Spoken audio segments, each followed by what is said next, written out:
Welcome to DFS pregame show here on RotoGrinders. I'm Jordan Cooper, aka BlenderEd, Blender HD. If you want to follow me on Twitter, and it's Friday, it's Casual Friday. Going to be talking about some NFL. I was considering talking about MMA, but we don't have any MMA ownership up yet. I'm assuming that's going to come out later today. So I don't know what I could share with you as far as MMA is concerned. But we could talk a little bit about NFL. I'm not really sure. I'm not really sure that the projections and the ownership are going to matter until like Sunday morning with all these guys on the COVID list, right? The Washington doesn't have a quarterback anymore. Both Kyle Allen and Tyler Heineke, who knows who's going to throw the ball for them, right? What's going on? I mean, obviously we got 2 games tomorrow. Are the Browns going to play? Who knows? It's back to old school. It's back to a year and a half ago where it's like, I don't know what's going on. Who knows what's going to happen? But we'll build some lineups and see what's going on. As always, I see the guys in the YouTube chat. Feel free to give those thummy thumbs. Good morning to Matt Mears, Doug Montgomery, Card Fan, Bart B, Shannon Lambert, Hog Lawrence. Hit the subscribe button if you're new here. Hit the notification bell to know when we go live. So like I'm looking at Lineup HQ. I'm looking at the Gridiron IQ projections. None of this is going to matter until like Sunday morning or at least Saturday night, right? Because that they've changed the protocols. Like the NFL PA has agreed to so if like Lockett tests negative on Saturday, he could play on Sunday. Some of these guys that are on the COVID list may not end up on the COVID list come Sunday. But the ones that are, we currently have out of the projections. And we now have like Myles Gaskin is back. So now Miami has an actual running back. Then we have Carlos Hyde who's out. I'm not sure if I don't know if he's still in the projections. Yeah, he's still in the projections. So that'll bump up James Robinson. So there's going to be a lot of moving parts. Things are going to change multiple times throughout today and tomorrow and Sunday morning. But the process remains the same, right? The process still remains the same. So what I'm going to try to do, one of the unique things about this slate is that there's no game that has a 48 total or more. None of them have that high of a total, right? And we have a lot of games where one team is favored by more than a touchdown. Okay? So as far as I'm more likely, it's kind of weird to say, the lower the totals are, the more likely I am to stack heavier. Okay? Because the opportunity cost on all the other games goes down. So in a situation where if we had 5 games with the 50+ total, stacking 3+1 or something of a 43 total game, there's too much opportunity cost to do so, right? There's so many players from the higher total games that can put up ceiling scores, 30+ points for wide receiver and running back, that stacking the lower total games, even if they're cheap, may not be worth it because of the opportunity cost. Now we don't have those games. None of these games have a 48 total or higher. The lowest total is 39. Okay? Highest total is 48. So being that there's a lot of games out here that there may not be an outlier result. There may not be a ceiling, someone that you need to have, and especially multiple that you need to have. So that's why I'm more likely to, double stack on these types of slates than on ones where there's multiple high scoring game environments.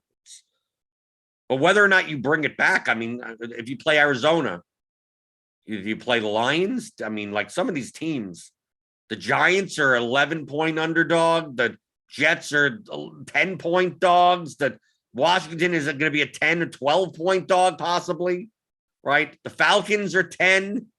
I mean, some of these games may not be that competitive. Buffalo's a 10-point favorite over the Panthers. So, I mean, as far as forcing run backs, well, I mean, obviously it depends on the salary, depends on the position, depends on the ownership, depends on everything. But I mean, I'd be more inclined to just take players from the higher team total teams, right? Do something like that. So I'm just going to run some lineups. I'm going to run 100 lineups. So I just said put 50% to, double stack, which can include a running back with one run back and 50% without a run back. Just give lineup HQ the ability to just up to 50% of one and 50% of the other, and let's see what lineups come out. I'm gonna go to build rules. Number of unique players, 1, whatever. We're gonna spend most of our salary. I'm gonna put quarterback exposure. We're gonna allow a running back, wide receiver, tight end from the same team. Who cares, right? We'll put quarterback max exposure at 5. Is 5 good? All right, we got 11 games. That's good enough. Maybe get the best ones out here. Maybe with the 7. Let's do it 7. Doesn't matter. Let's see what comes out. The top 100. Okay, let's run some lineups. Okay, that's running. Michael Paoletti. Morning. Actually got here for a live viewing. Oh, you could always listen on the podcast feed later. You can watch on YouTube afterwards. You don't have to be here live. But yes, this is more likely to be a vomit stack week. You're looking for one game to go significantly over its total. And since a lot of these games are very close in total and low, you get the right one. It's not like the slates where there's 3 games that are of a 53 to 55 total. And it's like, oh, I need the 43 total to make up those 10 and then go over 10. There's not good games to choose from. So if you find the one game that goes, it's a 45 total and it ends up being 70 points, you win. So that's what I'd be more looking to do than try to find the ones and doozies. Because there may not be any. There may not be many. The game environments are not very good. Most of these games are being played in cold weather.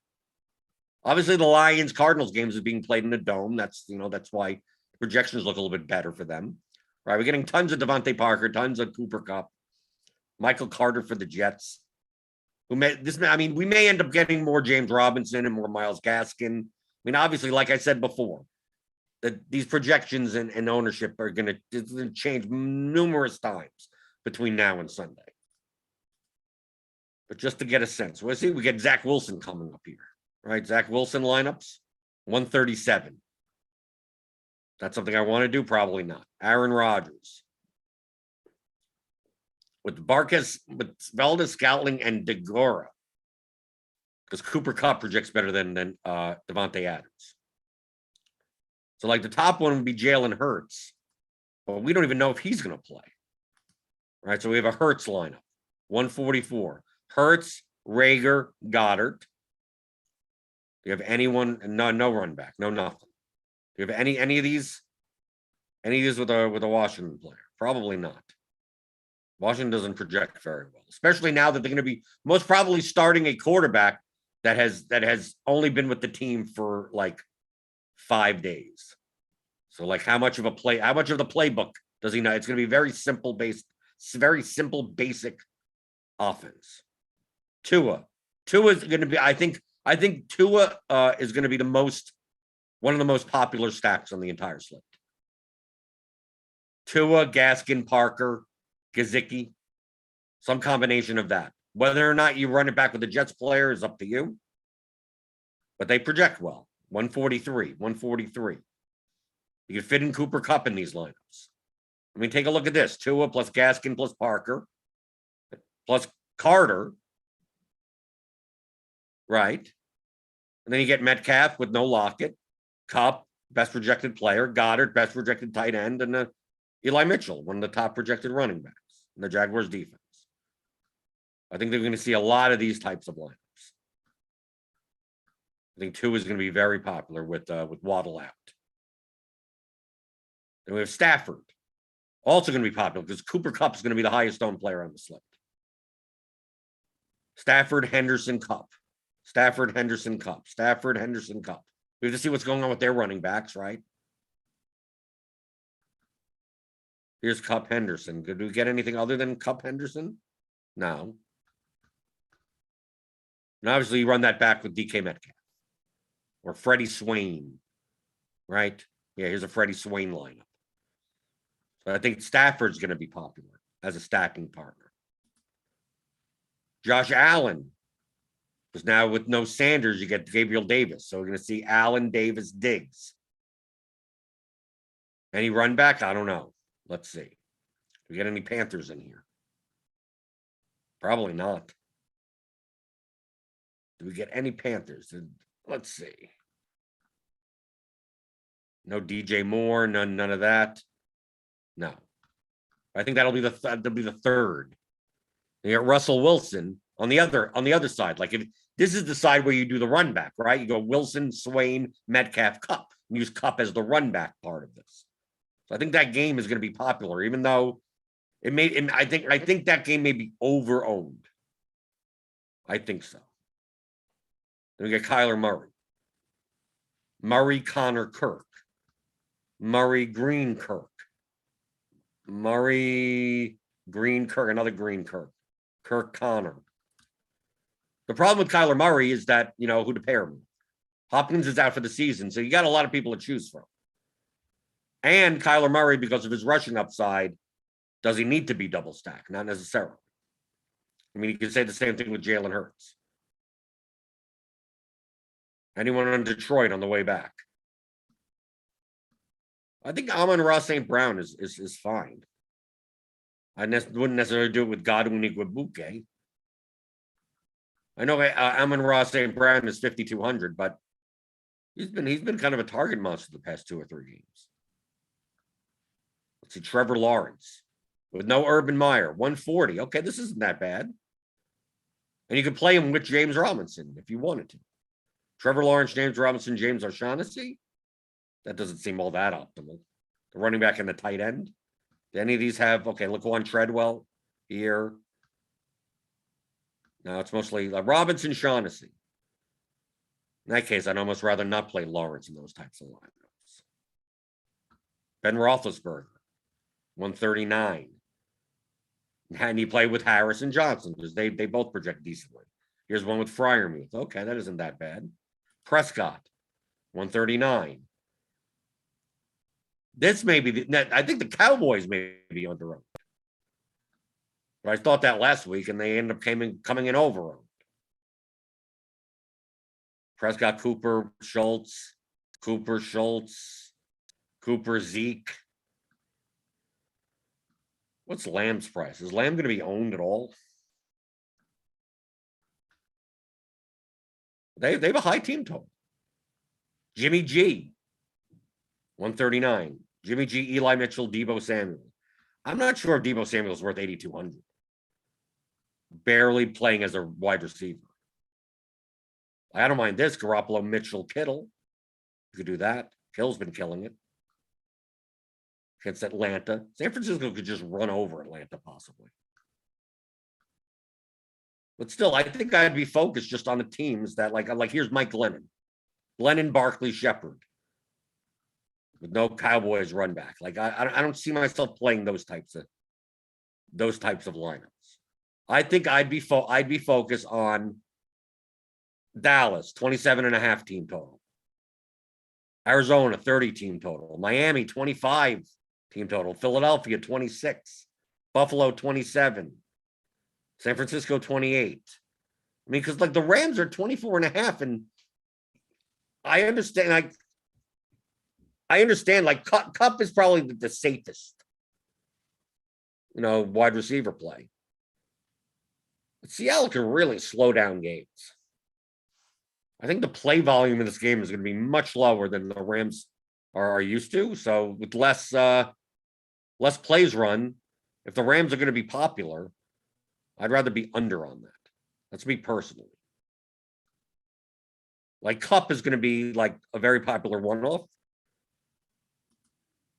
I think in this case, it's why? I mean, in comparison to a Diggs or a Adams, Deontay Johnson. I don't know about Debo, though. Who else is up here in the salary range? CeeDee Lamb, Jamar Chase. I'm much more likely to take a shot on that as a one-off. But, I mean, projection, you're going to be giving up a lot of projection by not playing Cooper Kupp. Based on our Gridiron IQ projections. Because, I mean, the difference between playing Kupp and Adams is about 5 points. I mean, take a look here, 26 to 20. Are you going to get requisite enough? Are you get enough ownership by doing that? And if you do fade Kupp for Adams, then you kind of have to jam in a lot of chalkier. You have to have probably Devontae Parker in that type of line. play some of the other chalkier pieces. Because if we take a look at, from the wide receiver position has the biggest delta from the top to the middle, right? Kupp, Parker, Metcalf, and then it kind of gets Diggs, Johnson, and then it goes down. At running back, currently, I mean, you could play like any of these running backs. It's what the difference of 4 points at most, 2 or 3 points right in the middle. I think James Robinson's going to start getting bumped up at 5,400 with Hyde out. He's going to start coming up. I think Gaskin maybe getting a little bit better of a projection.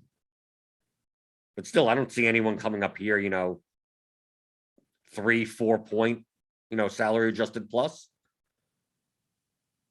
I think I'm more likely to play a lot of running backs on this slate.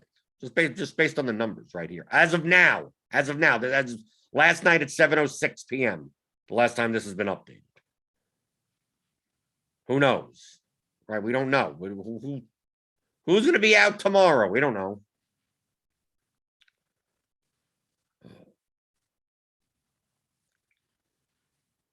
Alex Santi says we don't have to stack Kyler. You don't have to, but would you at least want to put one? Wouldn't you play just Christian Kirk? Just play one. We take a look from team to team. Let's go to Arizona. Why not stack with AJ Green at 4,900? Rondell Moore. And Zach Ertz and Antoine Wesley. You're getting thin going there, but you can. Is Chase Edmonds going to play? Is James Conner going to play? They're both questionable. That may change something. Then we end up getting Eno Benjamin as chalk, as the only running back active for the Cardinals. Take a look at Miami. Miami's going to come in really good. And it's not like they have a very low team total. The 25 is not that bad for this slate. Philadelphia is all going to depend on whether or not Hurts plays. I'd almost rather him not play. I'd rather Minshew play. So you could stack them and throw the ball more, I guess. And you got Buffalo. Diggs, Beasley, Davis. I could see myself having a lot of Josh Allen. If the Stafford Rams stacks start going up, if Miami Tua stacks start going up, just play for Josh Allen. Just right, because Diggs isn't going to be as owned as Kupp, and Gabe Davis is going to be not as owned as Devontae Parker. I mean, Gabe Davis is going to be owned, but the Waddle news is going to push Parker above Gabe Davis as far as the cheap value option.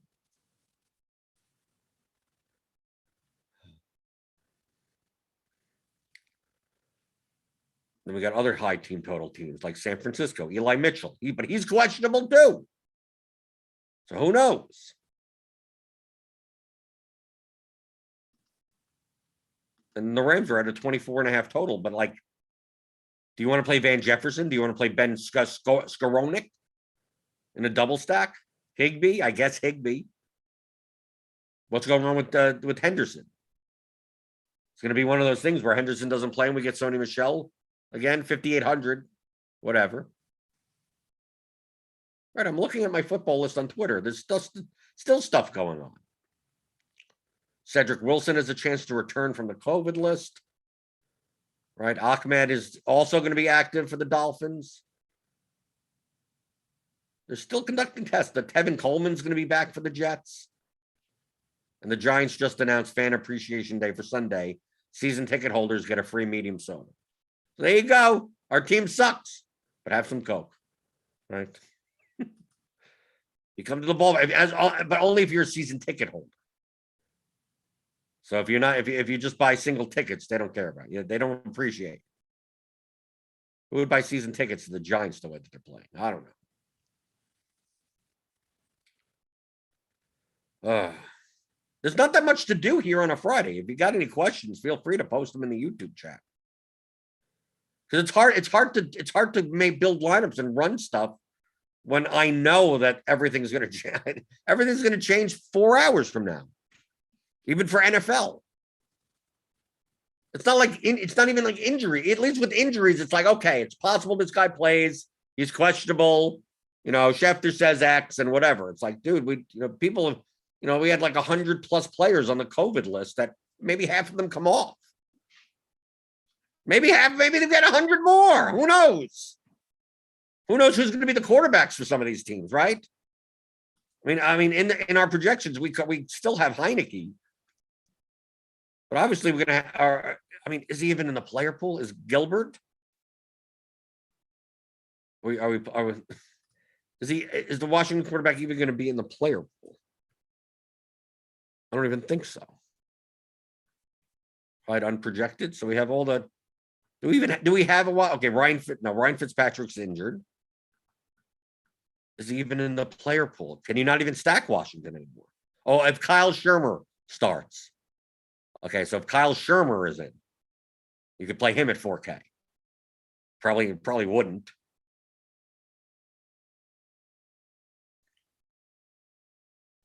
This is a mess. It's a mess. Sports are a mess.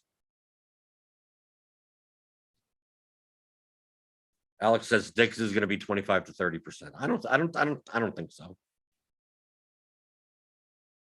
I think 15 to 20, maybe. I just think Cooper Kupp's going to be insanely more owned than this. Like we currently have Cooper Kupp at 27. I think he'll end up being 40. Even on 11 game slate. Because you'll be able to have the money. Like you can make so many different constructions and still end up with Cooper Kupp.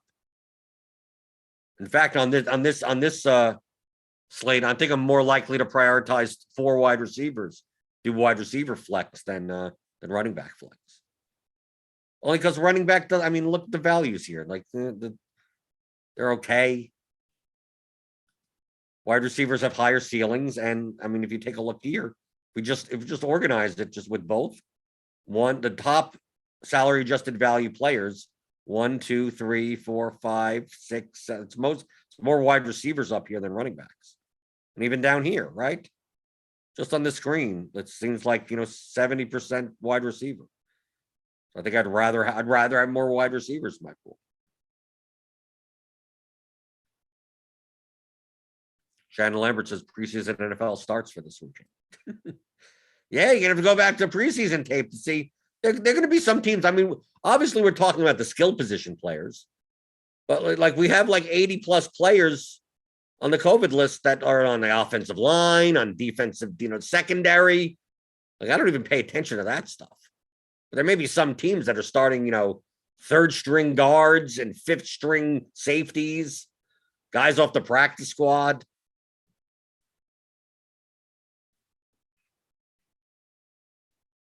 That's why it's hard to do anything now. But I think the ownership will condense. Kupp, Parker, Metcalf, probably Gaskin, James Robinson, Najee Harris. I think there'll be a lot of condensement of ownership, more so than a lot of weeks. I really think Cooper Kupp could easily get up to 40%. But he is the high, and save for Devontae Parker. I can see Devontae Parker being 25 or 30% owned. I could see the wide receiver position being very condensed ownership wise and getting away from some of it, maybe more fruitful. Maybe. Nbot asks, we see how you use the RGB column. You ever use the smash column for anything? Well, that just shows like the distribution between the floor and the ceiling.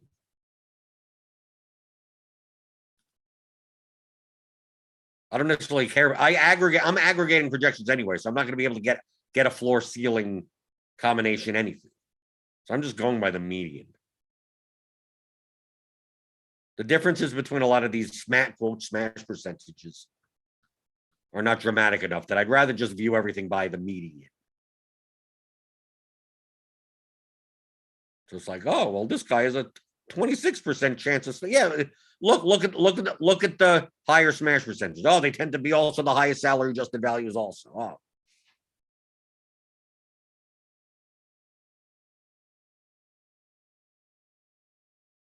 And obviously the players on teams that are worse have worse smash percentages based on the team total. So I don't necessarily need to look at the smash percentage. I'm just looking at salary adjusted value. You end up pretty much doing the same thing.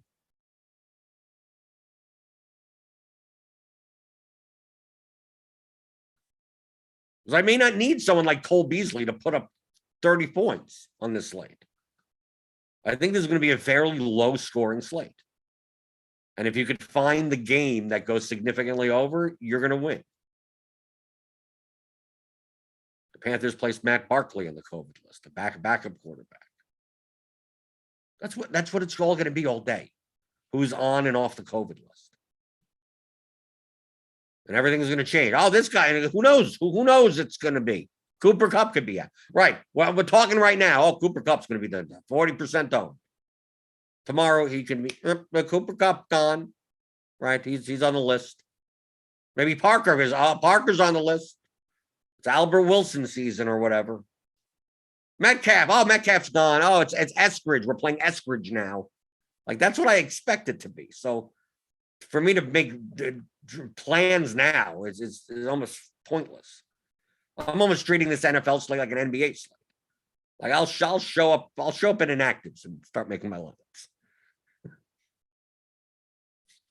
Okay. Probably a short show today.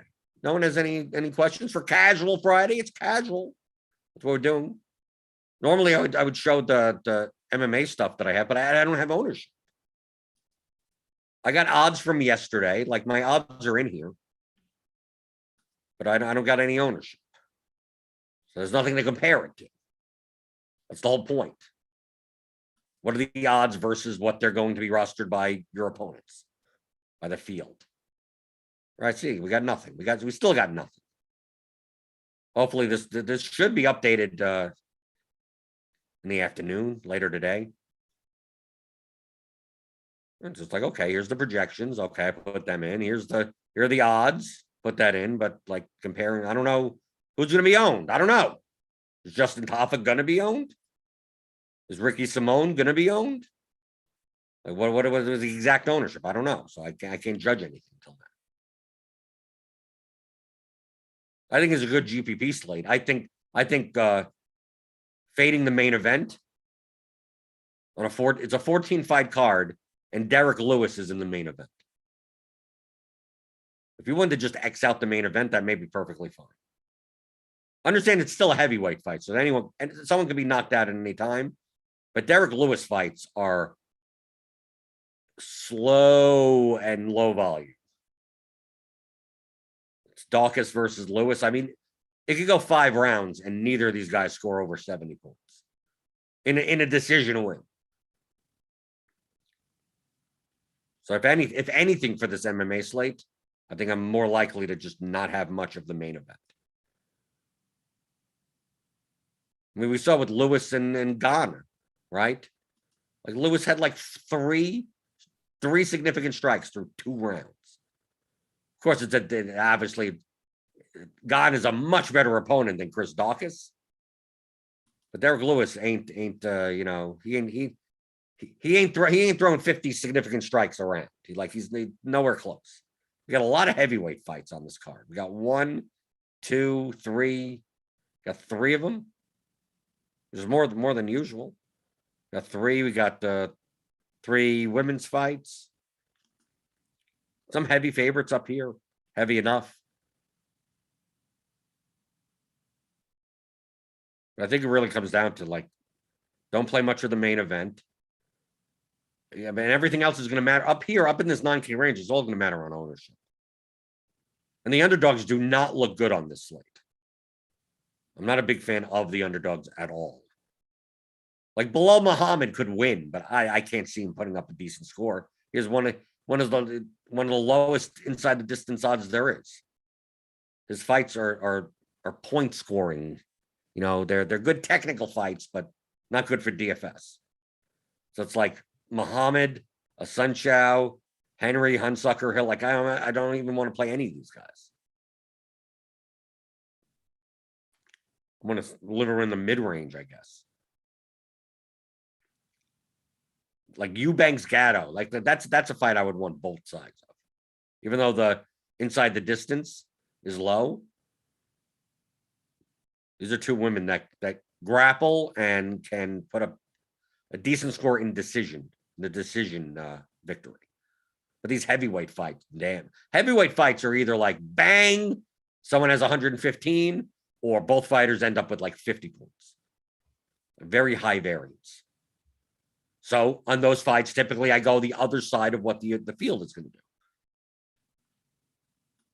Right? So if people aren't going to be like, I don't want to play. I think people are going to play Justin Taffa.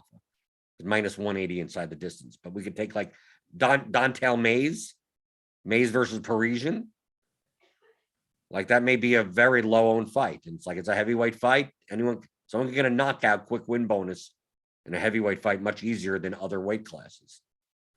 So if less people are playing that fight, I'll play more of that fight. If too many people are playing Justin Taffa, I'll be playing less of that. But typically the main event, the 5-round fight, the main event is overowned. It's typically overowned in general, no matter what type of fighters are in it. But especially on this one, I could see the main event being. I could see someone winning with a second round KO, second round TKO, and still not making the optimal line. They score like 88. There's not going to be enough volume in this fight for a decision to. I mean, how many strikes could there possibly? Even if Dawkins is 20 per round, 140, but that's still 7. That's like 70 points. But we'll have to see. Hey, maybe the ownership will reflect that, but it probably won't. People overown the main event. But I don't know. That's why you got to check the ownership.